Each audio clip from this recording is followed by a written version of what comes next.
How are you, doctor Jhuma Basak? ঝুমাদি, কেমন আছো? আমি ভালো আছি, থ্যাংক ইউ গৌতম। তুমি কেমন? খুব ভালো। Thank you for your time. আজকে আমরা কথা বলবো তোমার মেনলি কাজ নিয়ে, যেটা কালচার, যেটা জেন্ডার, যেটা সাইকো অ্যানালিসিস, ওই সব জায়গা নিয়ে। এবং এইসব জায়গায় আমাদের অনেকেরই অনেক কিছু জানার থাকে বা বুঝি না আমরা, whatever way you put it. তো প্রথমের কোয়েশ্চেনটা হচ্ছে, কিছুটা আমি একদম শুরুর দিকে চলে যাই। প্রাইমাল রিলেশনশিপ বা early childhood, mother child bonding. এবং তোমার বইতেও তুমি এই maternal fusion in India and Japan, এই দুটো জিনিস নিয়ে কথা বলেছো। At what point does emotional closeness become psychologically nourishing? এই জায়গাটা নিয়ে একটু বলো, ছোটবেলাতে এক্স্যাক্টলি কি ঘটে ব্যাপারগুলো। আমরা অনেকেই জানি, কালচারালি যদি দেখি আমাদের তো, আমি বইটার কথা বলছি না এখন, বইটাতে একটা অন্য জায়গায় যাওয়ার আমাদের একটা প্রচেষ্টা ছিল, সেটা হয়তো আমাদের আলোচনায় উঠেও আসবে। ফান্ডামেন্টাল জায়গায় আমাদের বলতে গেলে মায়ের সাথে সন্তানের একটা যে সম্পর্ক আগাগোড়া, সেটা তো শুধু জন্মের পর হচ্ছে না, সেটা জন্মের আগে থেকে শরীরের মধ্যে মা অনুভব করছেন। আমরা হয়তো সেটা দেখছি, কিন্তু সচেতনভাবে সেটাকে ইন্টারনালাইজ করছি না, কিন্তু একটা শারীরিক সম্পর্ক বহু আগে থেকে তৈরি হয়। মায়ের খাওয়া, শরীর, রক্ত, নিঃশ্বাস, তার শারীরিক রিদম সবকিছু দিয়ে একটা সন্তান আস্তে আস্তে তৈরি হচ্ছে। খুব ইন্টারনালি, ফিজিক্যালি খুব ইন্টারনালি হয়। তার মানে এই নয় যে বাবা সেখানে নেই, বাবারটা এক্সটার্নালি হচ্ছে, বৈজ্ঞানিক কারণে, রিপ্রোডাক্টিভ কারণে, ইত্যাদি ইত্যাদি। তারপরে যখন সন্তান আসছে, বাইরে আসছে, মানে মায়ের শরীর থেকে সে যখন বাইরে আসছে, একটা মা তাকে নারিশ করবেন, তাকে খাওয়াবেন, তার প্রথম খাদ্য হচ্ছে মায়ের দুধ, যেটা সেই জায়গাটা থেকেই আমাদের একটা খুব শারীরিক মানসিক একটা ডায়েট বলে থাকি আমরা। এই যে একটা ডায়েট তৈরি হচ্ছে মায়ের আর সন্তানের মধ্যে, এটা খুবই একটা ইন্টিমেট জায়গা, মানসিক এবং শারীরিক ভাবে। খুব সাধারণভাবে যদি আমরা দেখি, সন্তানকে নিজের শরীর থেকে তৈরি করে বার করছে, তাকে তারই শরীর থেকে আবার দুধ দিয়ে খাইয়ে বড় করছে, এবং সেটা আমরা জানি যে ডাক্তাররাও সেখানে আমাদেরকে খুবই বলেন যে সেটা খুব পুষ্টিকর। সুতরাং সন্তান যদি মায়ের দুধ খায়, অনেক সময় হয় যে সন্তান সেখানে হয়তো অসুবিধা হচ্ছে খেতে, বা মায়ের শরীরে যথাযথ দুধ আসছে না, সেগুলো আলাদা জায়গা। But this is the usual process. তো সেখানে তার একটা খুবই সুন্দর সম্পর্ক হচ্ছে, একটা খুব ইন্টিমেট সম্পর্ক হচ্ছে, আস্তে আস্তে বড় হচ্ছে। এবং কিছু কিছু কালচারে, যেখানে আমরা আমাদের ভারতীয় কালচারের কথা বলছি, সেখানে আমরা লক্ষ্য করে থাকবো আমাদের পুজো আর্চা, ইভেন আমরা যেভাবে আমাদের দেশকে দেখি, আমাদের ভারতবর্ষকে দেখি, আমাদের সেখানে একটা ম্যাটার্নাল অ্যাসপেক্ট জড়িয়ে থাকে, একটা মাতৃত্বের অংশ জড়িয়ে থাকে, এবং সেটা যথেষ্ট ডমিনেন্ট একটা কালচারাল এলিমেন্ট। তো সেটা দিয়ে আমরা বড় হই, এবং সেটা যতটা বাঞ্ছনীয়, সেটা খুবই সুন্দর একটা জিনিস। আমরা এই ভুলটা যেন না করি। It is a most desirable and beautiful fusion, কিন্তু সেটা পরবর্তীকালে অনেক সময় ওভারওয়েলমিং হয়ে যেতে পারে। সেটা অ্যাডাল্ট পিরিয়ডে আমরা অনেক সময় সেটা দেখি। আমরা ঠাট্টা করে অনেক সময় বলি, ছেলে আর মায়ের মধ্যে স্ত্রীদের অনেক সময় কমপ্লেন থাকে যে সে মাকে নিয়ে সে এতটাই মগ্ন হয়ে আছে যে স্ত্রীর প্রতি তার সেভাবে খেয়াল নেই, বা অসুবিধা হয় তাকে স্ত্রীকে সেই জায়গাটা দিতে। তো এইগুলো আমাদের একটা প্রচলিত ব্যাপার, যেটা আই এম শিওর তুমি আমি দৈনন্দিন জীবনে এক্সপিরিয়েন্স করি।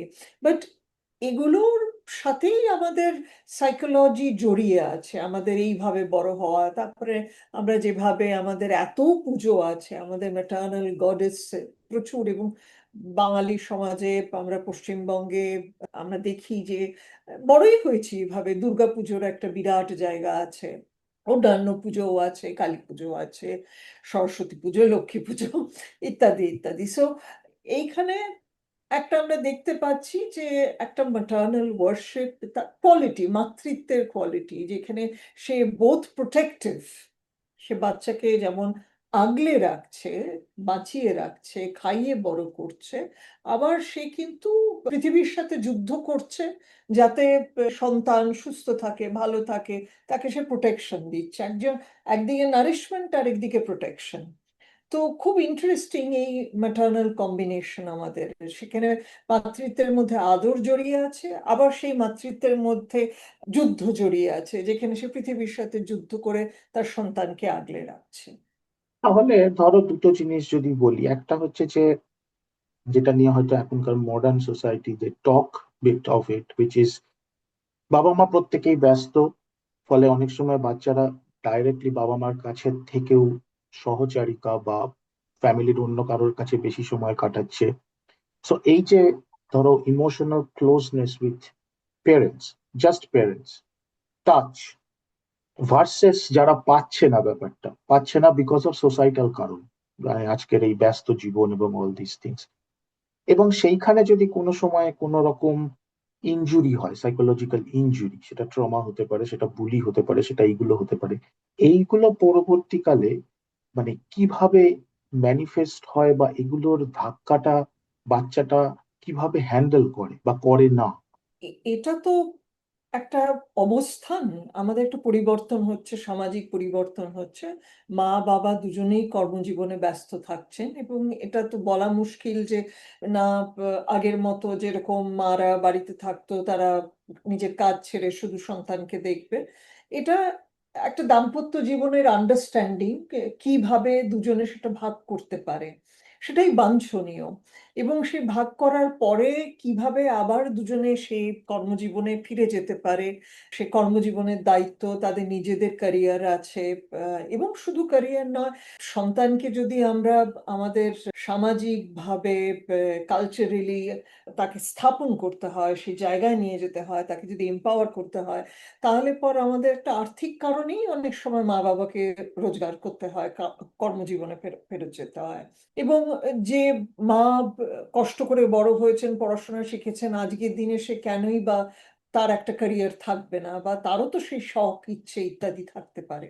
সো এইটা একটা আলাদা জায়গা, যেখানে স্বামী স্ত্রী মা বাবা দুজনে মিলে ডিসাইড করবেন এটাকে কিভাবে হ্যান্ডেল করা যায়, কে কখন সময়টা একটু বেশি দিচ্ছে।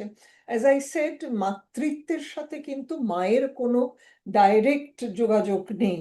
এইটা, মাতৃত্ব ইজ আ কোয়ালিটি, বাবারও থাকতে পারে, হ্যাঁ, সেটা তার শরীরে অনেক আগে থেকে আছে, বিকজ সে সন্তানকে কনসিভ করছে, সেখানে তাকে শরীর থেকেই খাওয়াচ্ছে, দুধ খাওয়াচ্ছে। কিন্তু তার মানে এই নয় যে ম্যাটার্নাল বললেই আমরা বলছি যে মেয়ের সাথে, মায়ের সাথে যে প্রসব করেছেন তার সাথে এটা directly connected. It is a quality যেটা আমরা বাবার মধ্যেও পেতে পারি, other than the biological aspects. হ্যাঁ, তো সেই কারণেই তো আমরা অন্য কারুর কাছে সেটা রেখে যাচ্ছি। একটা সময় আমাদের মা, মাসি, ঠাকুমা ইত্যাদি এরা ছিলেন। এখন সেটা যেহেতু আমাদের নিউক্লিয়ার ফ্যামিলি স্ট্রাকচার হয়ে গেছে, তার ফলে আমাদের একান্নবর্তী পরিবারের এই সুবিধাটা যেটা ছিল, যে পরিবারের মধ্যেই সন্তান আছে, ঠাকুমা দেখছেন, কাকিমা দেখছেন ইত্যাদি। তো সেইখানে এই জায়গায় এখন আমরা যদি প্রফেশনাল কাউকে পাই, আমরা অনেক সময় আয়াপ খুঁজছি, এবং সেখানে ক্রেশ আছে, এই জায়গাগুলো উঠে আসছে। তো দিস ইজ আ রিয়ালিটি, যেটা মা বাবাকেও নেগোশিয়েট করতে হচ্ছে, এবং আনডাউটেডলি সন্তানকে নেগোশিয়েট করতে হচ্ছে।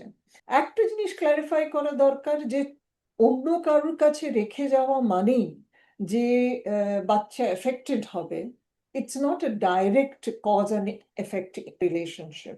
এবং মা বাবা যদি তাকে নিজের কাছে সারাক্ষণ রাখে, তার কোনো সাইকোলজিক্যাল সমস্যা হবে না, সেই ভাবনাটাও আমাদের ভাবার কোনো জায়গা নেই। This is not a direct cause effect relationship at all. কি কোয়ালিটির সময় আমি সন্তানের সাথে কাটাচ্ছি, যেটা আমরা সকলেই বলে থাকি, সেই সময় আমি কতটা এঙ্গেজড তার সাথে, তার সাথে কতটা ইমোশনালি এঙ্গেজড, তার ভাষা যেটা এখনো শব্দে পরিণত হয়নি, তার ভাষা কতটা বুঝতে পারছি, তাকে কতটা আমি আদর করছি, আমি তার সাথে খেলা করছি, তাকে আনন্দ দিচ্ছি, অ্যাট দ্য সেম টাইম তাকে আমি বড় করছি। বড় করতে গেলে তো শুধু আবদার পালন করলে হয় না, সেখানে আমাকে হালকা করে নিয়ম তৈরি করতে হয়। ডিসিপ্লিন, নিয়ম ইজ এসেনশিয়াল বড় করার জন্যে। আমরা অনেক সময় ভাবি নতুন প্যারেন্টিং মানে আধুনিক প্যারেন্টিং মানে হচ্ছে যে অবাধ্যতার কোনো ডিসিপ্লিন থাকবে না। এটা একেবারেই না। আমি আমার বাচ্চাকে শাসন করি না, মারি না।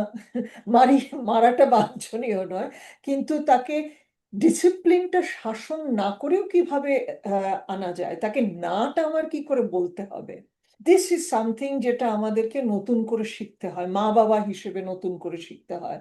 যে সে যদি একটা অন্যায় আবদার করে, যে আবদার সবকিছুই চাই, সে বাচ্চা ধরতে চায়, সে যেরকম চকলেট চায়, গাড়ি চায়, সে পটি করে সেটাও চায়, তো তাকে তো শেখাতে হয় যে সব চাওয়া সব সময় দেওয়া যায় না, সব চাওয়া হাতে ধরে চটকানো যায় না, তারপরে তাকে ছুঁড়ে ফেলা যায় না। তাকে এটা শেখাতে গেলে তাকে ডিসিপ্লিনের মধ্যে দিয়ে নিয়ে যেতে হয়। তো এই ডিসিপ্লিনটার মধ্যেই পেরেন্টিং এর চ্যালেঞ্জটা আসে, যে আমি কিভাবে তাকে নাটা আস্তে আস্তে শেখাবো without making the child feel rejected. For whatever reason, আমাদের, তোমরা আরেকটু আগে আমাদের আমাদের বাবা মাদের থেকে এখনকার বাবা মারা they are much more resourceful, financially বলো, মানে মেটেরিয়ালিস্টিকলি বলো, এক্সপোজার হিসাবে বলো, যেভাবেই হোক। এবং বাচ্চা কাচ্চা অনেক কম। আগে যেমন 5টা 6টা 10টা হোয়াট এভার, এখন একটা বা দুটোতে এসেছে। ফলে যেটা হয় অনেক সময় যে এই আনকন্ডিশনাল লাভটা কামিং ফ্রম অ্যান অ্যাংজাইটি এসে যায়। এবং তখন হয়তো সেই ফুরফুরে ব্যাপারটাও থাকে না সেই ভালোবাসা আদর ইত্যাদির মধ্যে। এই জায়গাটা নিয়ে যদি একটু কথা বলো, কারণ অনেক প্যারেন্টিং কে আমি দেখি ইটস অল অ্যাবাউট আমার বাচ্চা যেন কিছু না হয়, সেই over protection, over protective behaviour, not to expose into any sort of tension, যেখানে বাচ্চাটা ভাঙবে না কিন্তু বেন্ড হবে। এটা খুবই ন্যাচারাল মা বাবা হিসেবে, যে সে ওভার প্রোটেক্টিভ হবে, এটা কিন্তু আনইউজুয়াল নয়। তার তো একটা ছোট্ট এইটুকু বেবি, তো সে আবার নিজের, তো সে ওভার প্রোটেক্টিভ অজান্তেই হয়ে যায় বেশিরভাগ মা বাবা। আর অনেক সময় দেখা যায় যে ঠিক তার উল্টোটা হয়ে যায়। তো এই মাঝখানের রাস্তাটা খোঁজাটা খুব ডিফিকাল্ট। বাচ্চাটা যখন সে ধরো স্কুলে যাবে, যখন যে বয়সটা আসছে, 2.5 বছরে ক্রেশে যাচ্ছে বা 3 বছরে, সে যখন স্কুলে যাচ্ছে বা ক্রেশে যাচ্ছে, তাকে তো কেউ মা বাবার মতো ওরকম আগলে আগলে রাখবে না। তাকে আর 5 জনের মতোই থাকতে হবে, সেখানে আর 5টা বাচ্চা থাকবে, তারা খিমচবে। সে তখন কি করবে, সে খিমচবে কিনা, সে কাঁদবে কিনা, সে কিভাবে সেটাকে বাধা দেবে বা থামাবে, বা সেইটাতে কতটা, সে যদি নাও খিমচায় নাও কিছু করে কতটা অন্তরে ব্যথা পাবে, এইগুলো আমাদের আস্তে আস্তে বড় হতে হতে তৈরি করতে হয়। অ্যান্ড সেখানে ন্যাচারালি এত বাচ্চা থাকে, অনেক সময় বড়রাও থাকে যারা দেখছেন, তারাও অজান্তে সচেতনভাবে করেন বলে আমি বিশ্বাস করতে চাইবো না, কিন্তু তাদেরকে সচেতন হতে হয়। দুষ্টুমি সামলাতে পারে না 10টা বাচ্চা একসাথে হলে। আমার নিজেরই অভিজ্ঞতায় আছে যে সে খুবই হেসে হেসে বাচ্চাকে শাসন করছে, বলছে যে তুমি যদি চুপ না করো আমি কিন্তু তোমাকে ওই ফ্যানে বেঁধে ঘুরিয়ে দেবো। তো সেটা এমনিতে তার কাছে খুব মজার লাগছে, সে বললো ফ্যানে বেঁধে ঘুরিয়ে দেবো, খুব মজার জিনিস, কিন্তু এটা কি সত্যি মজার জিনিস? আমি তাকে ফ্যানে বেঁধে ঘুরিয়ে দেবো, এটাতে আমাদের বাচ্চাটার কি হতে পারে? মানে এই যে আমরা একটা মজা করে ভায়োলেন্সকে বললাম, এই সচেতনতা আমাদের আসতে হবে। দুপক্ষেরই অনেক কিছু থাকে। ওভার প্রোটেক্ট করার সেটা অ্যাংজাইটি থেকে থাকে, সেটা গিল্ট থেকে থাকে। যখন আমরা সময় দিতে পারি না বাচ্চাকে, তখন আরো বেশি মনে হয় রে আমি কাজ করছি, আমার বাচ্চার এইটা হয়ে গেল ওটা হয়ে গেল। তাতে কিছু এসে যায় না। এবং তখন অনেক সময় তুমি যেটা বললে রিসোর্সফুল, আমরা তখন সেটাকে কম্পেনসেট করার চেষ্টা করি অনেক অনেক জিনিস দিয়ে। এই নয় যে আমরা জিনিস দেব না, সব মা বাবাই চায় যে আমি যেগুলো জীবনে পাইনি সেগুলো দেব, কিন্তু কিছু না পাওয়া, কিছু কষ্ট পাওয়া, এগুলো না হলে না আমাদের হিউম্যান ফিনেস গুলো তৈরি হয় না। এবং জিনিসটা অত সহজ করে সিম্পলিস্টিক ভাবে একটা রিডাকশনিস্ট জায়গায় যেন আমরা না চলে যাই। এই যে পরীক্ষায় ভালো করো তাহলে আমি 5 স্টার দেব, পরীক্ষায় ভালো করার সাথে 5 স্টারের কি যোগাযোগ আছে? পরীক্ষা তো পড়াশোনা করতে হয়। এমন কি হতে পারে? অনেক ক্রিয়েটিভ হতে হয় মা বাবাকে, তুমি যদি পরীক্ষায় ভালো করো আমি কিন্তু অফিস থেকে আগে এসে তোমার ওই ফেভারিট গল্পটা বলবো। তো এই গল্পটার সাথে তো হয়তো তার পড়াশোনার কিছু যোগ থাকতে পারে, হ্যাঁ, তার সাথে একটা টফি খেলো, দুজনেই দুটো টফি খেলো, সেটা আলাদা ব্যাপার। বা এই যে আমরা বলি পরীক্ষায় ভালো করো তাহলে একটা সাইকেল কিনে দেবো, আমার মনে হয় মা বাবাকে অনেক বেশি ক্রিয়েটিভ হতে হয় এবং সেইখানে আমরা চ্যালেঞ্জড হয়ে যাই। এটা দোষ নয়, এগুলো আমাদেরকে একটু ভাবতে হবে। আমরা মনে করি যে অফিসে কাজ করলে যখন আমি এটা প্রেজেন্টেশন করছি তখন আমার ক্রিয়েটিভিটি কাজে লাগাতে হবে, আর বাড়িতে আসলে পর আমার সে ভাবনার জায়গাটাকেই আমি ব্লক করে দিই। এই জায়গাটা আমাদেরকে অনেক বিস্তার করতে হবে, যে বাড়িতেও কিন্তু আমার এই ক্রিয়েটিভ ফ্যাক্টরগুলো খুব সুন্দর কাজে লাগতে পারে। And it's only desirable because আমিও এনজয় করব। আমার বাচ্চা বড় করাটা আমাকে তো এনজয় করতে হবে, তা নাহলে সেই অ্যাংজাইটি, টেনশন, গিল্ট, সেগুলো তো একটা কনফিউজড মেসেজ হিসেবে সন্তানের কাছে পৌঁছবে। তোমার এই যে শেম, গিল্ট, এগুলো আসে কি করে বা কি জন্য এগুলো তৈরি হয়? এই কিছুক্ষণ আগে তোমাকে বলছিলাম গিল্টের কথা। গিল্টটা করে তারপরে সেমে আসছি। এই সব তো একসাথে বলে ওঠা হয় না, যতটা সম্ভব চেষ্টা করছি ছুঁয়ে যাওয়ার। তো মাদের গিল্ট কিন্তু মানে অনেক কিছুর সাথে জড়িয়ে থাকে। মায়ের গিল্ট সন্তানকে নিয়ে এক তো হচ্ছে যে আমাদের যেরকম সামাজিক অবস্থান এখনো অব্দি আনফরচুনেটলি পুত্র সন্তানের সাথে যে উল্লাস এবং জয় জড়িয়ে থাকে, সেইটা কন্যা সন্তানে অনেক ক্ষেত্রেই আমরা দেখি যে মা নিজেকে কোট আনকোট ব্যর্থ মনে করেন, কারণ সেখানে পারিবারিকভাবে সামাজিকভাবে তার কাছে এই মেসেজটা পৌঁছয়। অনেক ক্ষেত্রে আজও অব্দি সেটা আনফরচুনেটলি হয়। তো সেইখান থেকে আবার একটা নতুন গিল্ট তার তৈরি হয়, যে আমার নিজেকে নিয়ে একটা অপূর্ণতা, যে আমি এটা দিতে পারলাম না। এইভাবে আমরা মেয়েদেরকে এমনি বড় করছি সামাজিকভাবে, পারিবারিকভাবে, উইচ ইজ ভেরি স্যাড। আজও অব্দি তাই করে চলি। সেরকম আমরা অনেক সময় দেখেছি মেয়েরা, যখন ক্লিনিকের এক্সপিরিয়েন্সে বলছি, যেমন তাদের সেক্সটাও স্বামীকে দিতে হবে, আমি তাকে দিতে পারছি না। আরে বাবা, এটার মধ্যে তো তার দেওয়া শুধু নেই, এটার মধ্যে দেওয়া নেওয়া জড়িয়ে আছে, তার নিজের সত্তা জড়িয়ে আছে, শরীর জড়িয়ে আছে। তো এই নানান জায়গা থেকে আমাদের একটা গিল্ট তৈরি হচ্ছে। বাবার ক্ষেত্রে অনেক সময় আমরা দেখি সেই গিল্ট আসে, এই নয় যে আসে না, যে আমি যথাযথভাবে সাপোর্ট করতে পারছি না, আমি আমার ছেলেকে একটা বিরাট বড় স্কুলে পড়াতে পারছি না। বা এখনকার যে ডিমান্ড, এবং শুধু সেটা ডিমান্ড নয়, অনেক সময় আমরা দেখি যে একটু হাই স্কুল লেভেলে গেলে তাদের কম্পিউটার লাগে বা ফোনের, স্মার্টফোনের প্রয়োজন হয় ইত্যাদি, সেইগুলো করে উঠতে পারছি না। তো সেইখান থেকে অনেক সময় তাদের একটা এক্সটার্নাল ফ্যাক্টরস থেকে গিল্ট তৈরি হয়। মেয়েদের ক্ষেত্রে অনেক বেশি সেটা ইমোশনাল, ইন্টারনাল সাইকোলজিক্যাল স্পেস থেকে আসে। এটা শুধু এই একতরফের গিল্ট যে সেটা নয়, এই এই যে আমি যথেষ্ট ভালো আকারের মা হয়ে উঠতে পারছি না। আমরা এই পোস্টপার্টাম ডিপ্রেশন বলে একটা জিনিস শুনে থাকি।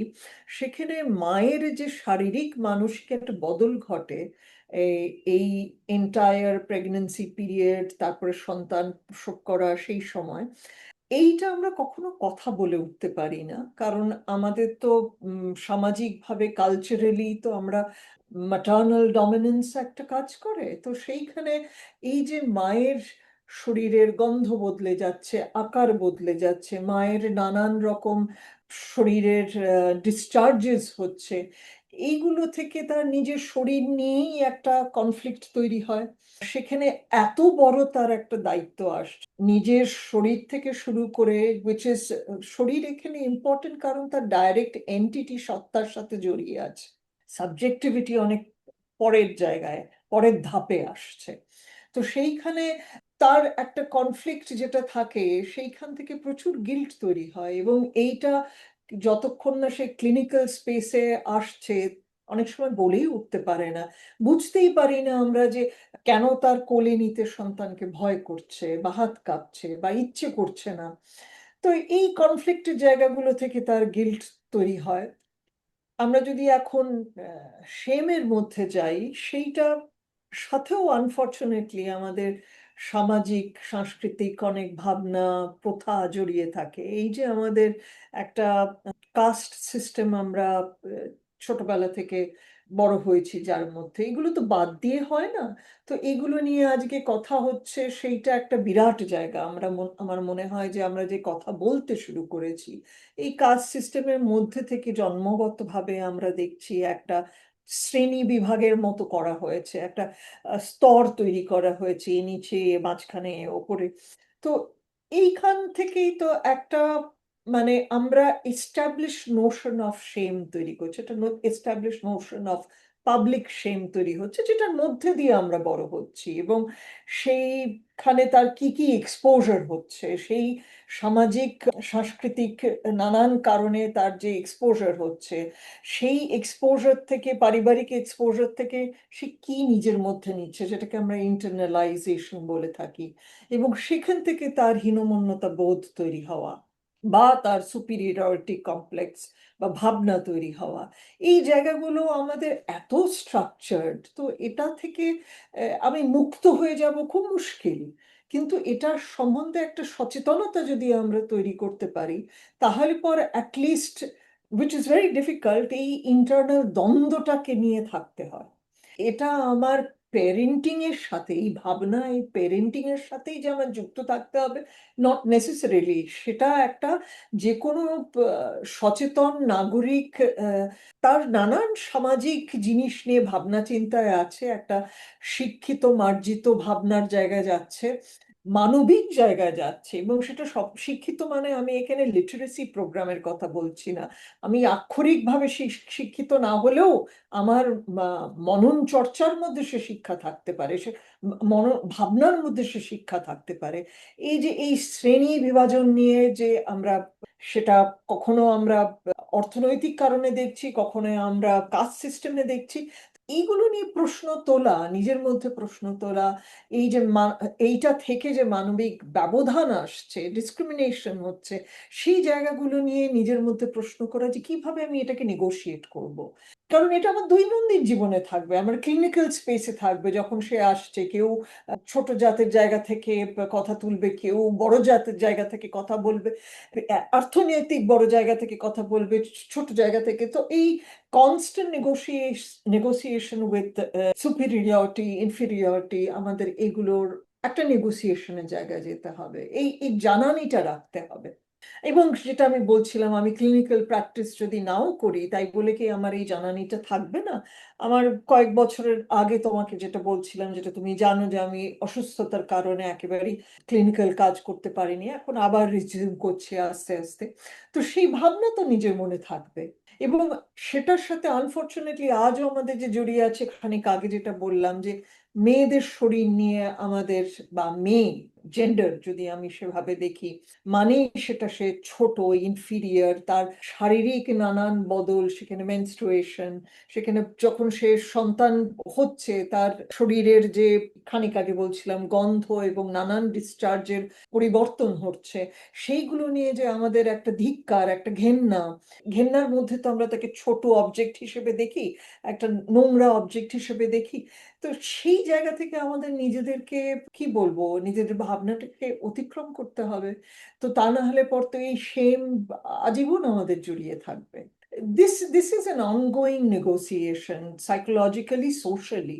এটা শুধু সাইকোলজিক্যালি না, এটা সোশ্যালিও আমাদেরকে সারাক্ষণ নেগোশিয়েট করতে হয়, because of our social structure. আমাকে একজন সাইকোলজিস্ট এরকম বলেছিলেন যে আমরা যখন ধরো বড় হচ্ছি, সেটা আমি পরে একটু ডিপলি রিফ্লেক্ট করে দেখেছি, খানিকটা অনেকটাই true. In fact today also it's true, which is, বলছে যখন আমরা কোনো কিছুকে ডিফাইন করেছি যে আমরা এটাকে পছন্দ করছি, সঙ্গে সঙ্গে সেখানে বাউন্ডারি চলে এসেছে।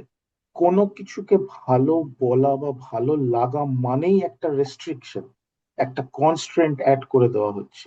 এই করতে করতে যখন আমরা বড় হচ্ছি, হয়তো many of us we completely forget মানে আমরা এক্স্যাক্টলি নিজেরা কি পছন্দ করি, কারণ ওই ভাবনাটাকে কোনোদিনই প্রাধান্যই দেওয়া হয়নি। আমার প্রশ্নটা হচ্ছে, ছোটবেলা থেকে যখন একটা বাচ্চা বড় হচ্ছে, ড্যামেজিং সাইকোলজিক্যালি কিছু ইমোশন নিয়ে তুমি বলবে যেগুলো এইগুলোকে তাড়াতাড়ি অ্যাড্রেস করা উচিত, মানে আমরা হয়তো সোসাইটিতে এগুলো বা প্যারেন্টিং এ এগুলো অনেক সময় করে উঠতে পারি না, বুঝি না বলে। একটা তো হচ্ছে যে আমাদেরকে বুঝতে হবে যে ঠিক যেরকম আমাদের অ্যাডাল্ট মানুষের রাগ আছে, লোভ আছে, ঘেন্না আছে, ইনটলারেন্স আছে, ইত্যাদি ইত্যাদি, তো একটা বাচ্চারও সেটা আছে। তো একটা বাচ্চার যখন মনের মতো কিছু হয় না, অর্থাৎ তার এই গাড়িটা পছন্দ হয়েছে, এই গাড়িটা তাকে যদি এক্ষুনি কিনে না দেওয়া হয়, সে মাটিতে শুয়ে গড়াগড়ি খাবে। তো এইটাকে আমি কি করে তাকে সামলে বলবো যে এক্ষুনি দেওয়া যাচ্ছে না? তার সাথে আমাকে একটা বোঝাপড়ায় যেতে হবে, নেগোসিয়েশনে যেতে হবে, কেন দেওয়া যাচ্ছে না, তোমার তো এত গাড়ি আছে। কিন্তু আমাদের সেই ধৈর্যটা রাখতে হবে। অধৈর্য হলে খুব মুশকিল, কারণ যে কোনো সৃষ্টি, আজকে যদি আমরা কবিতা লিখি, বা আজকে যদি একটা গান লিখি, বা আজকে যদি একটা ভাস্কর্য তৈরি করি, তাহলে পড়তে আমাদের ধৈর্য লাগে। তো একটা সন্তান তৈরি করতেও অনেক ধৈর্য লাগে। সো অনেক ভুল হয়। প্যারেন্টস আর আফটার অল, তারাও মানুষ, তারা হিউম্যান বিংস। তারা হঠাৎ মা বাবা হয়েছে বলে সমস্ত পারফেক্ট ভগবান হয়ে যাবেন এবং কোনো ভুল হবে না, এটা সম্ভব নয়। কিন্তু এই ভুলটা আমি যেন আইডেন্টিফাই করতে পারি, করে সেটাকে কিভাবে শুধরাতে পারি। এই যে খানিক আগে বলছিলাম যে আমি কিভাবে না বলবো, নাটা তার রিজেক্টিং হিসেবে যাতে না আসে, নাটা তার ট্রমা হিসেবে যাতে না আসে।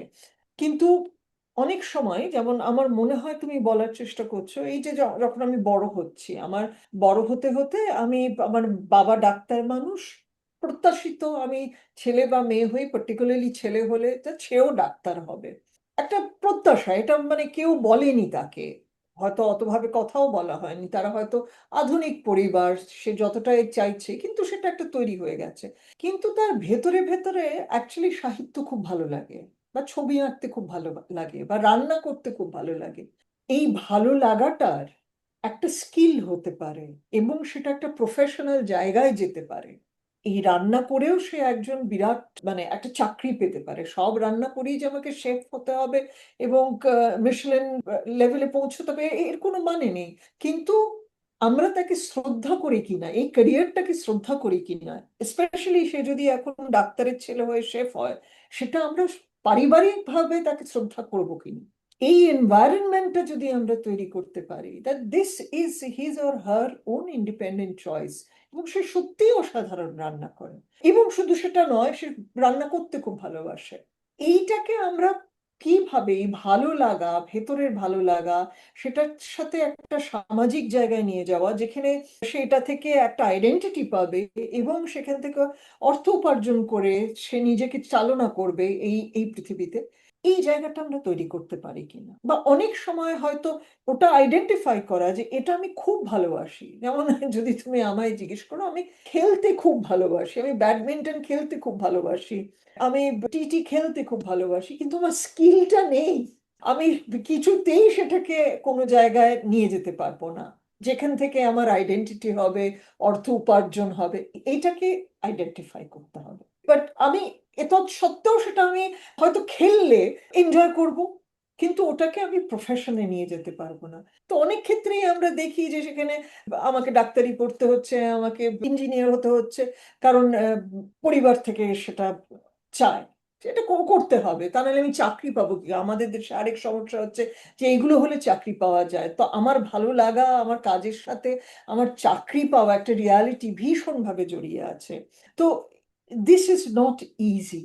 এই সাপোর্টটা পরিবারকে শুধু মানসিকভাবে দেওয়া নয়, আর্থিকভাবেও দেওয়া।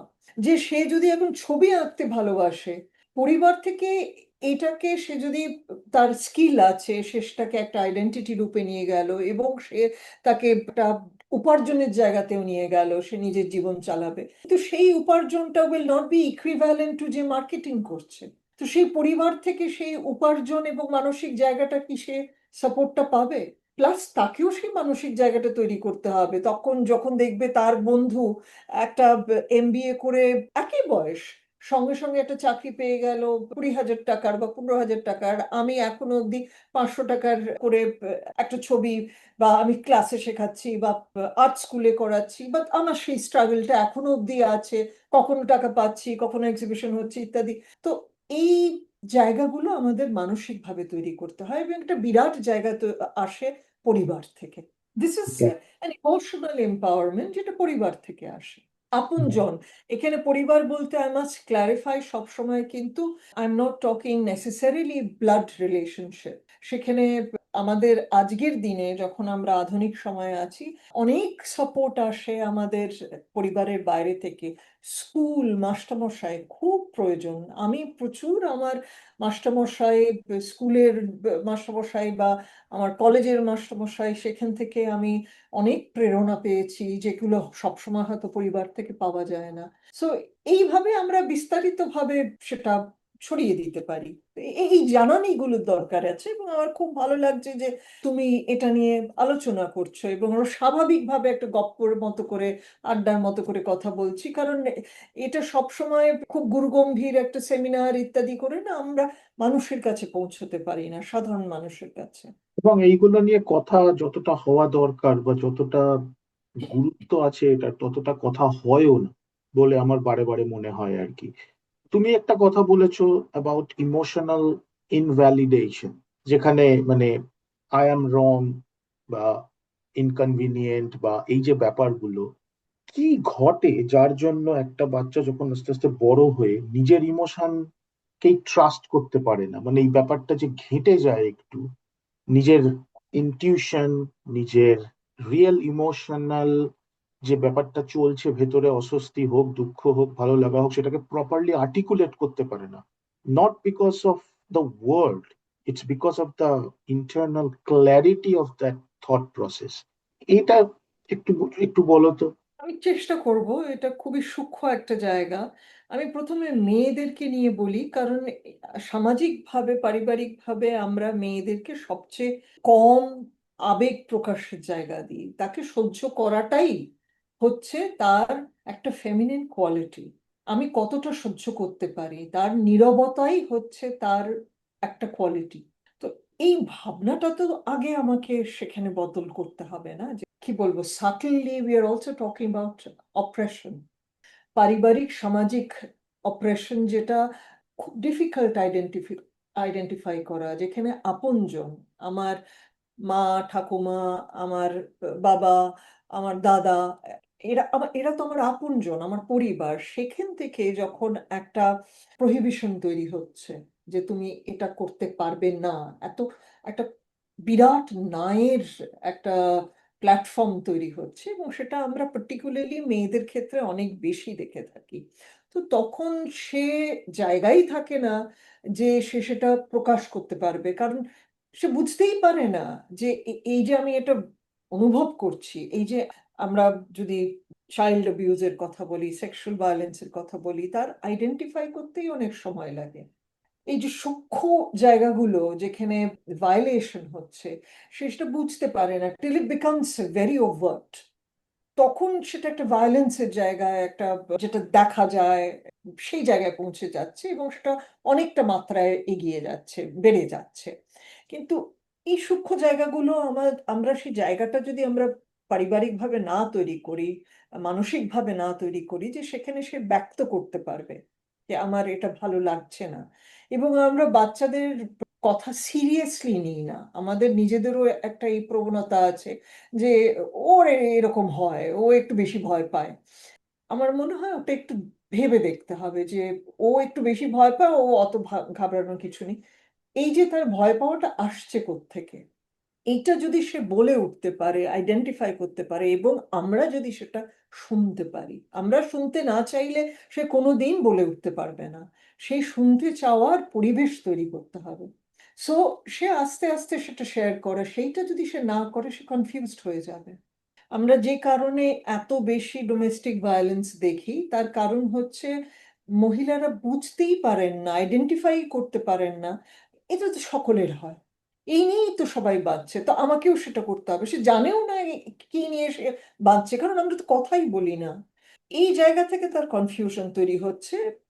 এটা আমি মেয়েদেরকে নিয়ে বললাম, তার কারণ এটা আমরা প্রগাঢ় রূপে স্থাপিত হয়ে গেছে, completely kind of established Notion, culturally established Notion. তো সেটা তাই জন্য আগে বললাম। ছেলেদের ক্ষেত্রেও কিছু এস্টাবলিশড নোশনস আছে, যেটার সাথে আমাদের, তোমার আগের প্রশ্নগুলোর মধ্যে যেগুলো পাঠিয়েছিলে, পেট্রিয়ার্কির কথা বলেছিলে, এই যে ছেলেরা নরম মনের হলে সে পুরুষ হলো না। তো এইগুলোর মধ্যেও তো একটা, সে যদি সত্যি দেখে যে আমার ভয় করে, আমার প্রচুর এরকম ক্লিনিক্যাল এক্সপিরিয়েন্স আছে যেখানে ছেলে একটি ছেলে তার হস্টেলে গিয়ে তার ভয় করছে, তাকে আনফর্চুনেটলি এগুলো হচ্ছে এই র্যাগিং ইত্যাদি এখনো অবধি হয়, খুব ওভার্ট লেভেলে না হলেও ছোটখাটো ভাবে হচ্ছে, এবং তাকে ভয় দেখানো, অন্ধকার বাথরুমে আটকে রাখা বা অন্ধকার ঘরে, এই যে তার ভয় পেতে পারে এবং সেটা কাউকে বলতে পারে, সে তো ছেলে, তার তো এটা হওয়ারই কথা না। এবং এই যে হচ্ছে, তাহলে পর বাকি ছেলেদের কাছেও কিভাবে প্রমাণ করবে যে আমি ছেলে?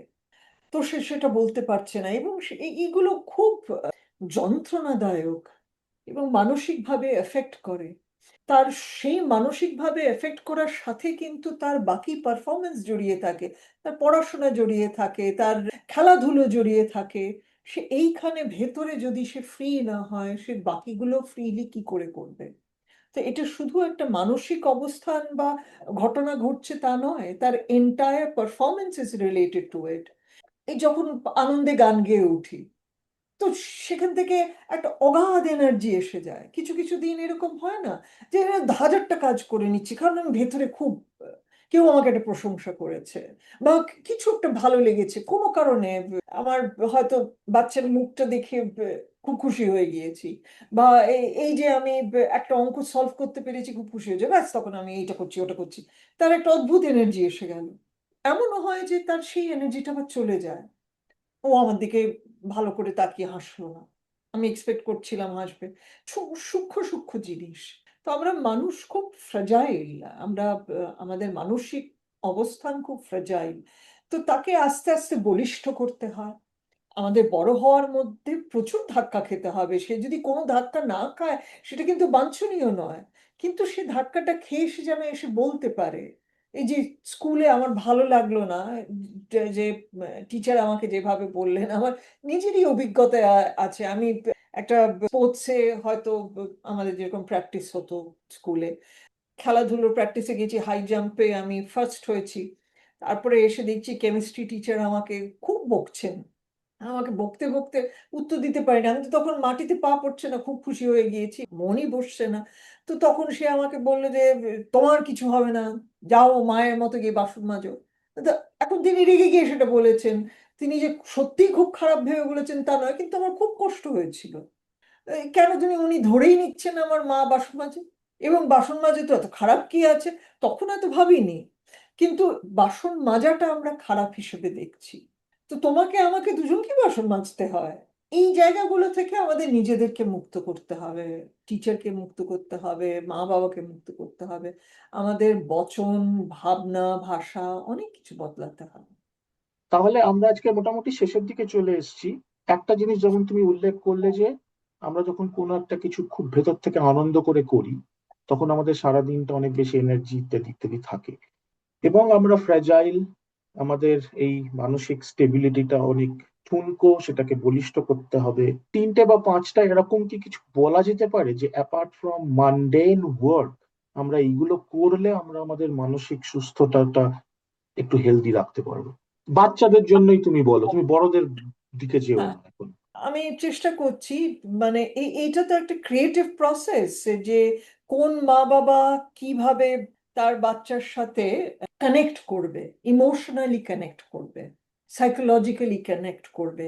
তো সেটা করতে গেলে আমরা ঠিক যখন প্রথম কাউকে আর কি ভালোবাসছি, প্রেমে পড়ছি ইত্যাদি, আমরা কি করি, আমরা সে কি কবিতা ভালোবাসে, সে কি জামা রং ভালোবাসে, এগুলো একটা বোঝার চেষ্টা করি। তারপরে সেই কবিতার বই দিই, বা সেই রঙের তাকে একটা জামা দিলাম বা কিছু একটা, তো তাকে আমরা বোঝার চেষ্টা করি। তো এই ক্ষেত্রেও এই যে বাচ্চা আসছে, বাচ্চা বড় হচ্ছে, সে তো তখনও অত প্রকাশ করে উঠতে পারছে না, অনেক সময় সে আমাকে জানানি দিয়ে ছেড়ে দিচ্ছে। তো আমি তাকে বোঝার চেষ্টা করছি। অনেক সময় দেখা যাবে তার এই এখন ভালো লাগছে, তখন অন্য কিছু ভালো লাগছে। তো আমাকে সময় নিয়ে তাকে বুঝতে হবে কোনটা তার কনসিস্টেন্ট ভালো লাগা, এবং সেইখানে যদি আমি কানেক্ট করতে পারি, তো এক হচ্ছে যে that gives a lot of empowerment, এবং কনফিডেন্স বাচ্চাকে। তার সাথে আমি ফুটবল খেলতে পারি। ফুটবল খেলা মানে আমার একটা বিরাট মাঠে যেতে হবে না। একটা কাগজের বল নিয়ে আমি ঘরের মধ্যে খেলতে পারি এবং এই কাগজের বলটা আজকাল তো আমরা সেই ক্রিয়েটিভ জায়গাটাতেই যাই না। কারণ আমরা তাকে নানান ধরনের বল দিয়ে দেব। দিস একটা ক্রিয়েটিভ ইনপুট আসে। যে আমি একটা কাগজের বল নিয়ে বাড়ির মধ্যে, কারণ কাগজের বল শর্ট মারলে যদি একটা কাঁচের কিছুতে লাগে কিছু হবে না। সেটাও একটা সেফ ফ্যাক্টর। আমরা অনেক সময় কাগজের বল নিয়ে ব্যাডমিন্টন খেলেছি। একটা কাগজের বল বানিয়েছি, তারপরে একটা মোটা কাগজ এমনি করে নিয়ে ব্যাডমিন্টন খেলেছি ঘরের মধ্যে। সো যেটা বলার চেষ্টা করছি যে উত্তর আমার কাছে নেই, উত্তর আমাদের সকলের কাছে আছে এবং ইটস ভাস্ট। কারণ আমরা সবাই নিজের মতো করে ক্রিয়েটিভ।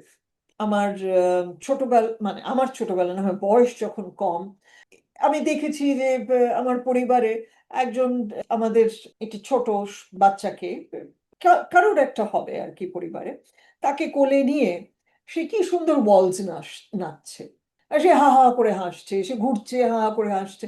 তো দ্যাট দ্যাট ওয়াজ বিউটিফুল। তারপরে তাকে একবার মনে আছে যে, মানে এইগুলো সবই দেখা, পরিবারে দেখা, তো এইগুলো তো কেউ কোনো সাইকোলজিস্ট ইত্যাদি শেখায়নি, এগুলো তো ক্রিয়েটিভ মা বাবার, মানুষের, নট নেসেসারিলি মা বাবা। এই যে সে এখন সাঁতার কাটবে, সে হঠাৎ দেখছে যে সে বিছানায় শুয়ে শুয়ে সাঁতার কাটছে, তো তখন তার বাবা বলল, আমি এই ঝাঁপ দিলাম এবং এই সাঁতার কাটলাম। তো নানান ভাবে খেলতে শুরু করতে হবে। এখানে একটা তার কানেকশন হচ্ছে। This is very enriching for both. এটা হচ্ছে একটা ভালো ক্লাস নেওয়ার মতো, যেখানে যে শিক্ষার্থী সে নিজে এনজয় করছে, অ্যাট দ্য সেম টাইম যে ক্লাস অ্যাটেন্ড করছে স্টুডেন্ট, সে নিজে এনজয় করছে, ছাত্র এনজয় করছে, শিক্ষক এনজয় করছে, দুজনেরই এনজয়মেন্ট ফ্যাক্টর হচ্ছে। তো এটাও তাই, যখন সে খাটের ওপর সাঁতার কাটছে, অ্যান্ড এটা খুব ইন্টারেস্টিং, কারণ এটা বাচ্চাটা আগে করেছে, তো আমি বাচ্চাটার কাছ থেকে শিখছি। সো সেই সেই ওপেননেসটা, কখনো আমি তাকে শেখাচ্ছি, কখনো বাচ্চা আমাদের শেখাচ্ছেন, এবং বাচ্চারা আমাদের থেকে অনেক বেশি ক্রিয়েটিভ, অনেক বেশি ক্রিয়েটিভ। তো সেই জায়গাটা আস্তে আস্তে তৈরি করা। থ্যাংক ইউ ঝুমাদি, thank you for your time, এবং হোপফুলি তুমি তাড়াতাড়ি সুস্থ হয়ে ওঠো। We will have more conversations down the line. Thank you Gautam, thank you very much এই বিষয় নিয়ে কথা বলার জন্য এবং সেটা আর 5টা মানুষের কাছে পৌঁছে দেওয়ার জন্য।